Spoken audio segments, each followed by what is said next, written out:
தற்போதைய அண்மை செய்தியை பார்த்துக் கொண்டிருக்கிறோம். சேலத்தில் பள்ளி பேருந்தில் மாணவர்கள் இடையே ஏற்பட்ட மோதலில் 9ஆம் வகுப்பு மாணவன் உயிரிழந்த செய்தி வெளியாக இருக்கிறது. தொடர்பான கூடுதல் விவரங்களோடு இணைகிறார் செய்தியாளர் கோகுல். கோகுல், விவரங்களை பதிவு செய்யலாம்.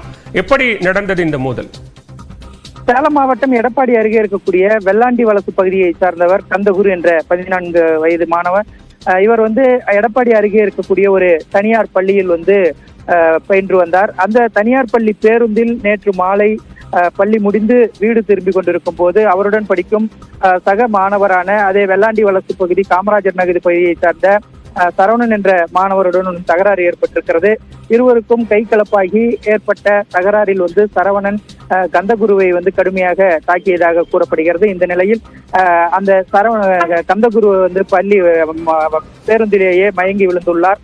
இதனையடுத்து அங்கு அருகே உள்ள எடப்பாடியில் ஒரு தனியார் மருத்துவமனையில் சேர்க்கப்பட்டு மேல் சிகிச்சைக்காக சேலத்தில் உள்ள ஒரு தனியார் மருத்துவமனைக்கு அனுப்பி வைத்து நேற்று சிகிச்சை அளிக்கப்பட்டு வந்தது. இந்த நிலையில் இன்று காலை சிகிச்சை பலனின்றி மாணவன் உயிரிழந்திருக்கிறார். இந்த நிலையில் மாணவன் கந்தகுருவின் பெற்றோர் கொடுத்த புகாரின் பேரில் தற்பொழுது எடப்பாடி போலீசார் விசாரணை மேற்கொண்டு வருகிறார்கள்.